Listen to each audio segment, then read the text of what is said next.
Hi, I'm Lisa from MicksGarage.com, and today I'm going to show you how to jumpstart your car.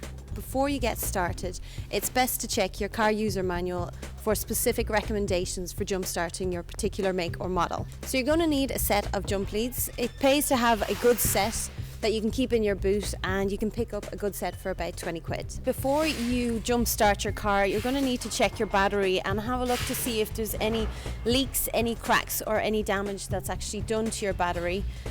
Don't jumpstart your car in that instance.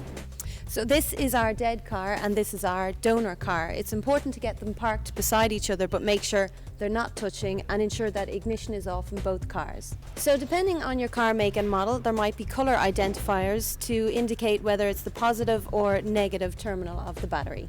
So you're going to connect the red cable to the positive terminal of the dead car. And then you're going to connect the opposite end of the red cable to the positive terminal on the donor car. So next I'm going to place the black cable on the negative terminal of the donor car. And lastly, I'm going to place the other end of the black cable on an unpainted earthed point on the dead car. Now, once you have the cables connected to both cars, leave it for about 3 minutes. That allows the voltage in the batteries to equalize between the cars. In that time, it's a good idea just to make sure that the cables are outside the engine bay and not near any of the moving parts. After the 3 minutes, start the engine of the donor car and let it run for a minute before starting the engine of the dead car. So start the engine of the dead car, and once that's started, let both cars run the engine for 10 minutes. So after the 10 minutes, make sure you turn off the ignition in both cars before removing the clips. The clips will be removed in the reverse order that they were placed initially.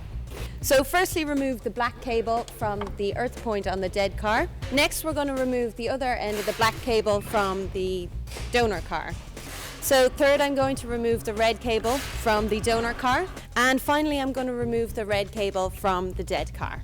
Once the cables are removed from the car, you can start the engine in your dead car. If the engine doesn't start, you can repeat the process again.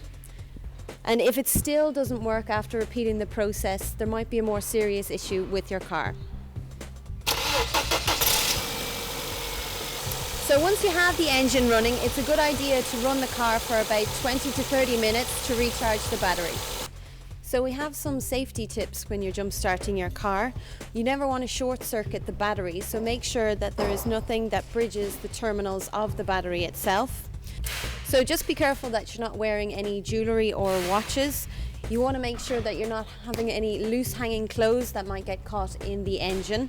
And if you have very long hair, you might want to tie that back up. So there you have it. Now you know how to jumpstart your car.